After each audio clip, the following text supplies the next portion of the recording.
informasinya A1, mau dijadikan tersangka untuk kasus yang sangat tidak jelas.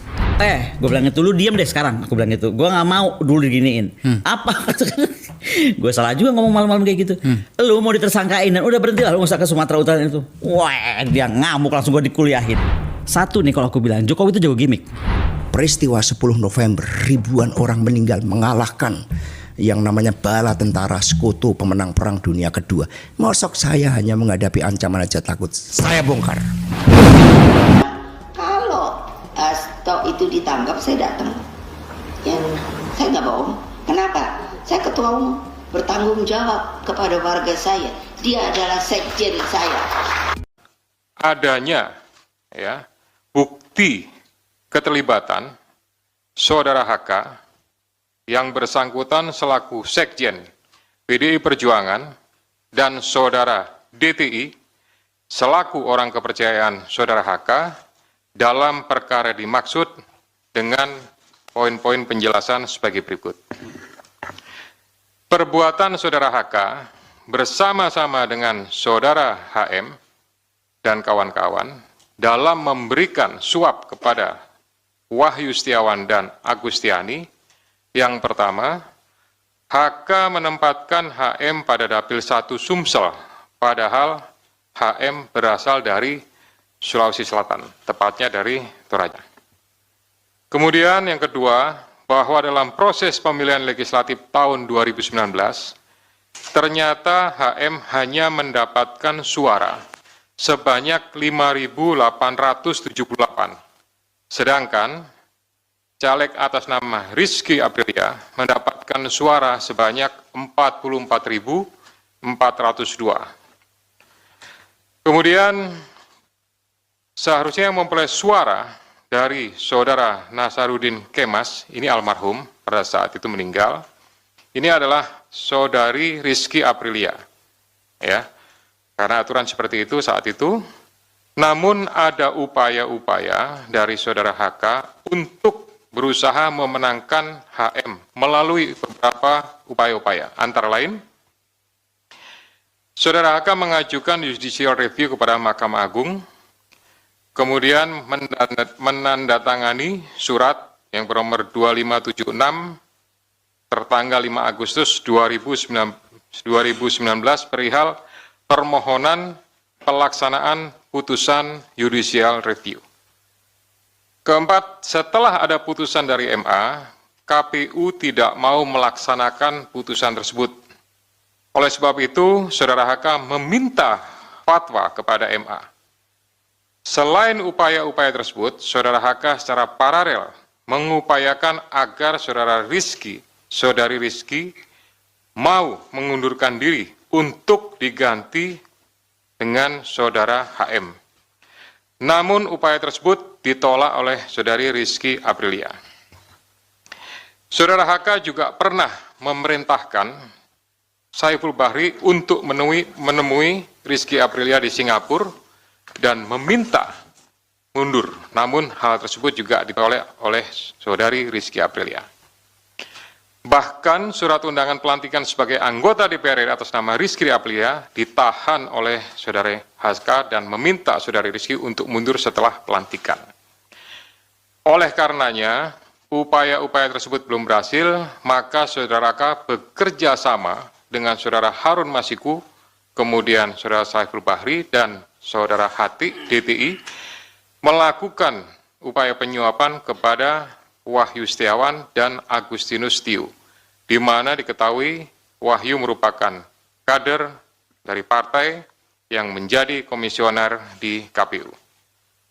Bahkan pada tanggal 31 Agustus 2019, saudara HK menemui Wahyu Setiawan untuk dan meminta memenuhi dua usulan yang diajukan oleh saudara HK, yaitu yang pertama adalah Maria Lestari, Dapil 1 Kalbar, dan Harun Masiku, Dapil 1 Sumsel. Ini yang berhasil hanya untuk yang Kalbar saja. Kemudian dari proses pengembangan penyidikan ditemukan bukti petunjuk bahwa sebagian uang yang digunakan untuk menyuap berasal dari saudara HK. Bahwa dalam proses perencanaan sampai dengan penyerahan uang tersebut, Saudara HK mengatur dan mengendalikan Saudara Saiful Bahri dan Saudara DTI dalam memberikan suap kepada Komisioner KPU Wahyu Setiawan.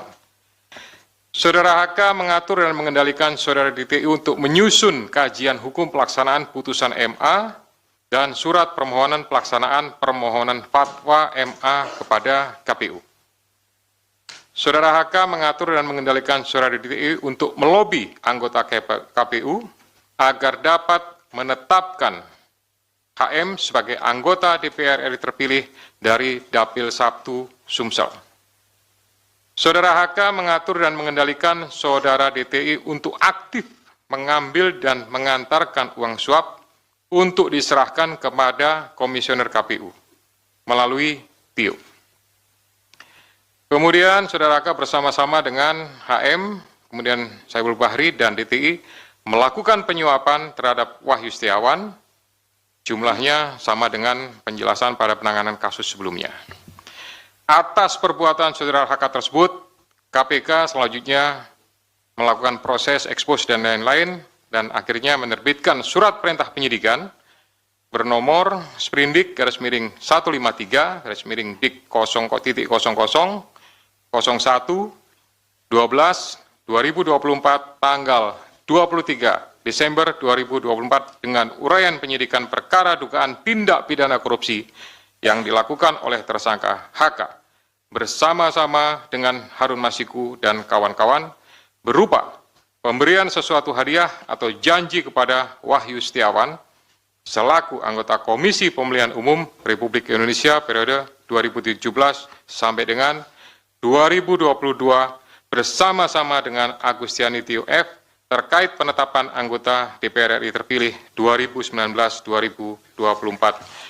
Sebagaimana dimaksud pasal 5 ayat 1 huruf A atau pasal 5 ayat 1 huruf B atau pasal 13 Undang-Undang Nomor 31 Tahun 1999 tentang pemberantasan tindak pidana korupsi sebagaimana telah diubah dengan Undang-Undang Nomor 20 Tahun 2001 tentang perubahan atas Undang-Undang Nomor 31 Tahun 1999 tentang pemberantasan tindak pidana korupsi junto pasal 55 ayat 1 ke 1 KUH pidana. Atas perbuatan Saudara DTI tersebut, KPK mengeluarkan surat perintah penyidikan nomor Sprindik 154 Dik 0001/12/2024 tanggal 23 Desember 2024. Kami akan menyampaikan sikap dari DPP PD Perjuangan terkait dengan situasi saat ini. Rilis media DPP PD Perjuangan 24 Desember 2024. Politisasi hukum dan peminadaan yang dipaksakan terhadap Sekjen DPP PD Perjuangan. 1. Status tersangka ini hanya membuktikan informasi yang beredar lama bahwa Sekjen DPP PD Perjuangan akan segera dijadikan tersangka. Hal ini juga sudah pernah disampaikan Sekjen DPP PD Perjuangan dalam podcast Akbar Faisal beberapa waktu yang lalu. Kedua, kalau kita cermati lagi, pemanggilan Sekjen DPP PD Perjuangan ini dimulai ketika beliau bersuara kritis terkait kontroversi di Mahkamah Konstitusi tahun 2023 akhir. Kemudian sempat terhenti, lalu muncul lagi saat selesai pemilu, hilang lagi. Kami menduga memang kasus ini lebih terlihat seperti teror terhadap Sekjen DPP PDI Perjuangan. Dan keseluruhan proses ini sangat kental aroma politisasi hukum dan kriminalisasi.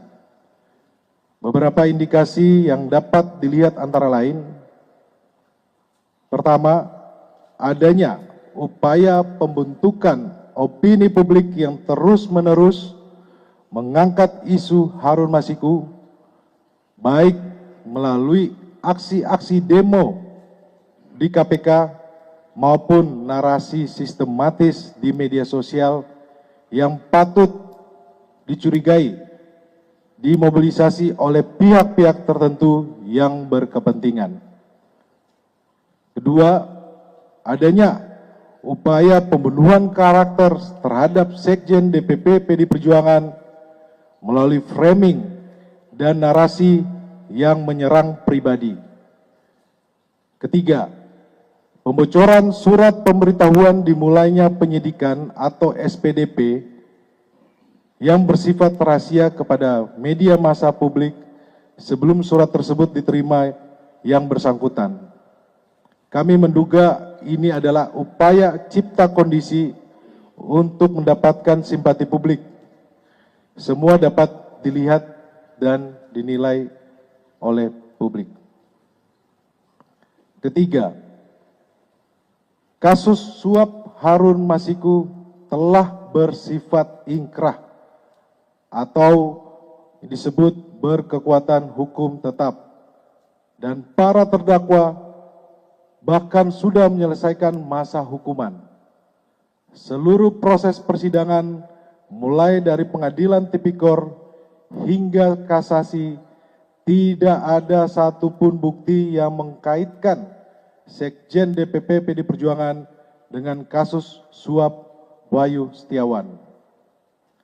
Keempat, kami menduga adanya upaya pemidanaan yang dipaksakan, kriminalisasi, mengingat KPK tidak menyebutkan adanya bukti-bukti baru dari pemeriksaan lanjutan yang dilakukan sepanjang 2024. 5. Dugaan kami pengenaan pasal obstruction of justice hanya formalitas teknik hukum saja. Alasan sesungguhnya dari menjadikan Sekjen DPP PD Perjuangan sebagai tersangka adalah motif politik, terutama karena Sekjen DPP PD Perjuangan tegas menyatakan sikap-sikap politik partai menentang upaya-upaya yang merusak demokrasi, konstitusi, juga terhadap cawe-cawe penyalahgunaan kekuasaan atau abuse of power di penghujung kekuasaan mantan Presiden Joko Widodo. Bahkan sikap tegas ini baru terjadi minggu lalu ketika partai mengambil sikap yang tegas dengan memecat 3 kader yang dinilai telah merusak demokrasi dan konstitusi. 6. Politisasi hukum terhadap Sekjen DPP PD Perjuangan ini juga diperparah dengan bocornya SPDP kepada media massa yang seharusnya bersifat rahasia, yang harusnya hanya diberikan kepada pihak terkait. Ketujuh, PD Perjuangan dan Sekjen DPP PD Perjuangan telah dan akan selalu mentaati proses hukum dan bersifat kooperatif. Kedelapan, PDI Perjuangan lahir dari cita-cita besar membawa republik ini berjalan di atas rel demokrasi dengan prinsip negara hukum yang adil dan transparan. Yang terjadi saat ini adalah politisasi hukum. Kesembilan, penetapan Sekjen DPP PD Perjuangan ini mengkonfirmasi keterangan Ketua Umum PDI Perjuangan Ibu Megawati Soekarno Putri pada tanggal 12 Desember 2024 bahwa PDI Perjuangan akan diaut-aut atau diacak-acak menjelang Kongres ke-6 PDI Perjuangan. Terima kasih.